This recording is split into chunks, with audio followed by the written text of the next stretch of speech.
Assalamualaikum warahmatullahi wabarakatuh. Saya Marsha Widisyarani dari Kimia dengan ISP terakhir 089. Di sini saya akan mempresentasikan hasil kerja saya. Nah, untuk yang pertama, 1A menggambarkan arah gaya Lorentz di tiap sisi kawat. Nah, jadi awalnya dia itu adalah berupa kawat persegi yang dengan panjang setiap sisinya ini adalah 10 cm. Nah, kemudian dia itu memiliki diameter atau panjang seluruh dari kawat 1 sampai dengan kawat 2 itu adalah 28 cm ini. Nah, kemudian diketahui bahwa dari sini, dari yang kawat persegi ini adalah 10 cm, maka dia dapat diukur dari sini ke sini, ini adalah 9 cm. Itu dari mana? Yaitu dari panjang total 28 cm ini, dia dikurangi dulu dengan 10 cm. Nah, jadi dia ini 28 kurangi 10 kan 18, Pak. Jadi dibagi 2 itu karena masing-masing sisi dan sini itu tidak diberi keterangan bahwa dia itu sama sama panjangnya atau tidak sama panjang. Jadi di sini saya mengambil kesimpulan bahwa besarnya adalah sama panjang, maka dari maka besar maka maaf sebentar. Maka panjang yang kawatnya itu dari sini ke sini itu adalah 9 cm karena 28 kurangi 10 kan 18 bagi 2 itu 9 cm dan dari sini ke sini sampai ke kawat I2 itu adalah juga 9 cm. Nah, dari sini ke sini itu adalah 10 cm. Lalu penggambaran arah gaya Lorentz itu berdasarkan kaidah tangan kanan, di mana saya menggunakan ini telapak tangan. Jadi apa namanya? Ibu jari itu adalah arus, lalu kemudian 4 jarinya ini adalah medan, dan telapak tangan itu arah gaya Lorentz-nya. Jadi untuk yang pertama, kita mencari arah gaya Lorentz dari yang PQ dulu, di mana PQ itu di sini, dan medan magnetnya saya ibaratkan itu di tengah, masuk ke dalam bidang. Jadi seperti ini, Pak. Nah, untuk arusnya sendiri, arusnya ini adalah naik ke atas, maka ibu jari saya harus menghadap ke atas, dan kemudian didapatkan hasil gaya Lorentz-nya itu untuk FPQ-nya sendiri itu adalah mengarah ke kiri dari bidangnya itu sendiri. Ini adalah arah gaya FPQ, arah gaya Lorentz dari kawat PQ. Kemudian untuk QR sendiri itu adalah mengarah ke atas, dan kemudian RS itu mengarah ke kanan, dan FPS itu mengarah ke bawah. Kemudian untuk nomor 2 itu adalah ditanyakan bahwa besar gaya Lorentz pada sisi RS. Jadi, seperti yang telah saya jelaskan tadi, yang besar-besar panjang sisinya itu, gaya Lorentz itu, letak sisi RS sendiri pada kawatnya itu adalah berada di kanan kawat. Di mana kanan kawat itu berada di sini kan. Ini kan RS di sini, Pak. Berarti dia berada di di dalam kotak perseginya itu berada di kanan kawat. Nah, kemudian dengan jarak ke kawat I1-nya itu adalah 9 cm dari yang tadi ini. Dari RS ini ke I1, dari ini ke sini itu adalah 9 cm ditambah dengan 10 cm. Karena kan dia panjangnya dari sini, Pak. Dari ini adalah RS-nya. Nah, jadi panjangnya adalah 9 ditambah 10 sama dengan 19 cm. Ini masih dalam cm, lalu saya ubah menjadi meter, yaitu 0,19 meter. Nah, kemudian sama dengan I2-nya, jarak RS ke I2 itu berarti hanya jaraknya ini ke sini. Berarti kan dari sini ke sini, seperti sini, ini adalah 9 cm. Dari yang awal sudah saya jelaskan tadi. Nah, kemudian diketahui bahwa rumus dari besar medan magnet itu adalah mu dikali besar arus dibagi dengan 2pi dikali jaraknya. Kemudian dimasukkan di substitusi didapatkan dengan medan magnet pada arus 1 dan medan magnet pada arus 2. Di mana pada arus 1 itu adalah medan magnetnya itu masuk ke dalam bidang, dan kalau pada medan magnet 2 itu keluar dari bidang. Nah, kemudian untuk resultan medannya sendiri itu didapatkan dari rumus B sama dengan B1 dikurangi B2 medan magnet 1 dikurangi medan magnet 2, didapatkan hasil sebesar 1,6371 kali 10 negatif 6 T, dengan keterangan dia itu masuk ke dalam bidang. Nah, kemudian dapat dihitung gaya Lorentz-nya sendiri menggunakan rumus F sama dengan arus dikalikan dengan panjang sisi kawat dikalikan dengan resultan medan magnet tersebut. Didapatkan hasilnya yaitu 3,2742 kali 10 negatif 7 dengan arah gaya ke kanan. Karena seperti tadi yang awal ditunjukkan di sini bahwa seperti tadi arah gaya Lorentz sesuai dengan kaidah tangan kanan itu menunjukkan bahwa gaya arah Lorentz-nya itu adalah ke kanan. Lalu kemudian nomor 2, yang C. Kita mencari untuk gaya Lorentz pada sisi PS. Sama halnya seperti untuk menghitung yang RS tadi, kita harus menentukan untuk letak sisinya PS pertama, dia itu di sebelah mananya kawat. Nah, dia itu berada di bawah, lalu menentukan jaraknya, lalu terhadap kawat 1 dan terhadap kawat 2. Didapatkan hasil bahwa terhadap kawat 1 dia 0,09 meter dan 0,19 meter.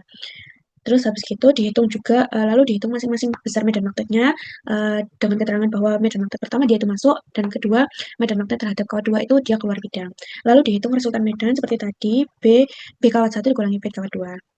Lalu didapatkan hasil bahwa resultan medannya itu adalah sebesar 1,8011 kali 10 negatif 5 T, dengan keterangan dia itu masuk ke dalam bidang.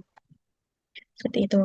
Lalu lanjut, untuk high Lorentz sama dengan rumus yang tadi, dengan rumus dia itu arus dikalikan dengan besar luas,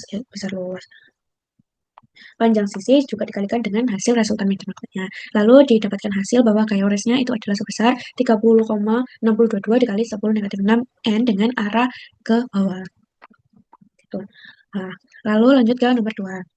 Ada 2 kawat dan dia itu membentuk sudut siku-siku. Yang kawat pertama, nih, kawat 1, dia itu letaknya kawat 1, kawat 1 dia itu letaknya berada di atasnya titik P. Nah, untuk kawat 2 dia itu berada di kanannya titik P. Nah, lalu dipertanyakan bahwa disuruh yang A kita disuruh menghitung untuk vektor medan magnet di titik P akibat kawat 1. Di mana kita ketahui dari soal bahwa kawat 1 itu berada di atas titik P. Nih. Kemudian dengan arah arus medan dan arah gaya Lorentz itu ditentukan dengan kaidah tangan kanan. Arah arusnya itu saya arahkan ke kiri karena dia itu arahnya seperti soal itu di kiri. Nah, kemudian dia itu medan magnetnya saya arahkan ke titik P. Jadi dia arah gaya Lorentz-nya itu ke bawah.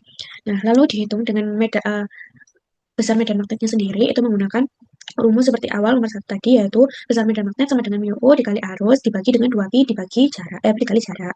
Kemudian didapatkan hasil bahwa besar medan magnet di titik P akibat kawat 1 itu sebesar 2,4 dikali 10 negatif 7 per L. Karena di sini jaraknya itu sebesar L. Kenapa L? Karena saya di sini mikirnya kalau sejauh ini adalah L berdua, Pak. Dan di sini diketahui bahwa panjang kedua kawat adalah LM.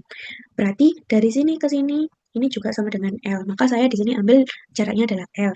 Lalu kemudian ketika dituliskan ke dalam vektor, maka dia itu karena seperti saya jabarkan di sini bahwa dia itu medannya adalah masuk bidang, maka kalau dia masuk dia itu untuk dituliskan dalam vektor Z itu kalau dia masuk ke bidang dia harus diberi tanda negatif di depannya. Nah, kalau dia misalnya keluar di dalam bidang maka dia tidak perlu dituliskan negatif, jadi dia itu nilainya akan positif. Nah, seperti itu. Maka di sini hasil vektor dari kawat P terhadap titik P terhadap kawat 1 adalah negatif 2,4 kali 10 negatif 7 per L. Kemudian untuk yang B sendiri sama seperti yang A, cuma bedanya di sini dia posisi kawat 2-nya itu berada di kanan. Nah, kemudian karena dia sama-sama berada di medan magnetnya itu sama-sama di masuk bidang, maka dia sama untuk hasilnya nanti dia hasilnya nanti dia juga diberi tanda negatif untuk di vektor Z-topi karena dia masuk di bidang gitu. Nah, untuk yang C itu adalah menghitung resultan vektor. Jadi yang dihitung adalah resultan dari vektornya, bukan nilainya besar medan magnetnya. Jadi di sini didapatkan bahwa hasilnya adalah negatif 42 per 5 kali 10 pangkat 7 L Z-topi, di mana nanti hasil resultan vektornya ini akan tetap masuk ke dalam bidang arah medan magnetnya itu. Lalu kemudian nomor 3, diketahui bla bla bla bla. Lalu yang ditanyakan yang A adalah menghitung flux magnet yang menembus kawat persegi panjang akibat kawat beranu dengan I. Lalu diketahui pertama, rumus medan magnet sendiri adalah seperti yang saya sebutkan tadi, bahwa rumus medan magnet adalah ini. Lalu untuk flux magnet itu adalah integral dari batas atas itu adalah H ditambah W dengan batas bawah R sama dengan H. Lalu di sini adalah fungsi R diturun dA. Lalu kemudian tinggal disubstitusi B-nya di sini, BR-nya ini fungsi B-nya ini, lalu dimasukkan ke dalam integralnya itu, disubstitusi, didapatkan bentuknya dari integralnya itu sendiri adalah mu IL dibagi 2pi ln H plus W dibagi H. Lalu kemudian tinggal disubstitusi dengan nilai-nilai persamaan ini disubstitusikan dengan nilai-nilai yang sudah diketahui. Maka didapatkan hasil dengan flux magnetnya adalah sekitar 9,592 kali 10 negatif 7 I Weber. Lalu kemudian yang B adalah mencari uh, GGL induksi di kawat persegi panjang jika B-nya sama dengan 10 A per S. Diketahui dengan hukum Faraday bahwa E sama dengan negatif D per dt, d flux per dt, di mana nanti fluxnya itu diturunkan terhadap waktu, maksudnya fungsi waktu, lalu kemudian diketahui bahwa I sama dengan A per pt. Nah, kemudian setelah diturunkan terhadap waktu, maka didapatkan bahwa DI per dt sama dengan B. Nah, kemudian dimasukkan hukum Faraday ini, dia itu disubstitusikan ke dalam sini untuk mencari nilai-nilai dari DI per dt ini. Kemudian didapatkan hasilnya setelah flux ini dia diturunkan terhadap waktu, didapatkan hasilnya bahwa 9,592 dikali 10 negatif 7 dikali B. Nah, kemudian di dalam soal itu diminta bahwa B diganti dengan dimasukkan nilai 10 A per S. Kemudian dimasukkan sini, maka didapatkan hasil negatif 9,592 dikali 10 negatif 6. Ini maksudnya nggak ada negatifnya, Pak, maaf. Jadi yang benar adalah 9 kali 592 kali 10 negatif 6 volt.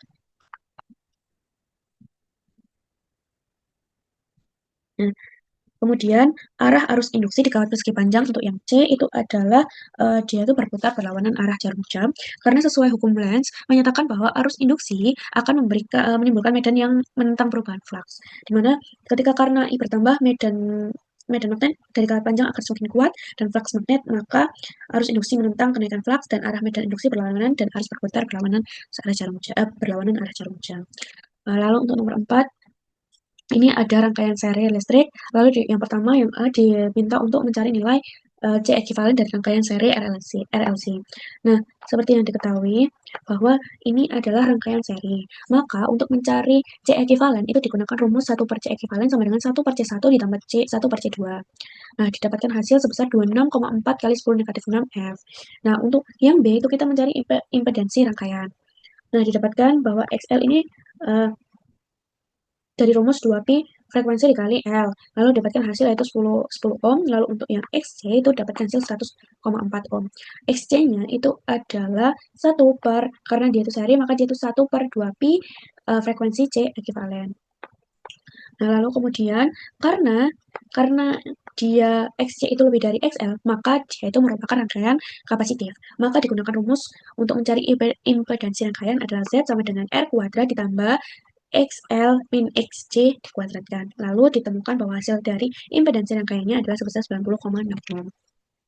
Lalu untuk mencari persamaan arus sebagai fungsi waktu, kita tahu bahwa arus maksimal itu didapatkan dengan rumus V maksimal dibagi Z. Z itu adalah impedansi rangkaian. Lalu dimasukkan nilai-nilainya yang diketahui dan sudah yang saya hitung tadi, didapatkan bahwa hasil dari arus maksimalnya adalah 2,43 ampere. Lalu kita mencari sudut fasa, karena arus mendahului, maka kita menggunakan tan. Maka dengan rumus XC dikurangi XL sama XC dikurangi XL per R, lalu didapatkan hasilnya bahwa 9,404, tapi ini masih dalam bentuk tan. Maka untuk mencari sudutnya saja berarti diaktankan sama dengan 83,7 derajat. Lalu kemudian kita harus mencari frekuensi sudut, di mana frekuensi sudut itu dapat dicari menggunakan 2pi dikali F. Lalu 2pi dikali 60, di mana 60 ini sudah diketahui dalam soal, maka frekuensi sudutnya adalah 120 pi radian per second.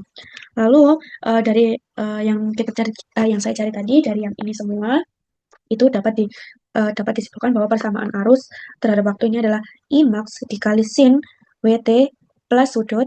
Lalu dimasukkan bahwa persamaan arusnya sebagai fungsi waktu adalah 2,43 sin 120 pt plus 83,7 derajat. Kemudian untuk yang 4D, frekuensi resonansi F0. Karena RLC adalah seri, maka digunakan rumus sebagai berikut, yaitu 1 per 2pi akar LC ekuivalen. Nah, tinggal dimasukkan karena nilai-nilainya sudah diketahui, maka hasil akhirnya frekuensi adalah sebesar 190 Hz. Oke. Sekian presentasi dari saya. Wassalamualaikum warahmatullahi wabarakatuh.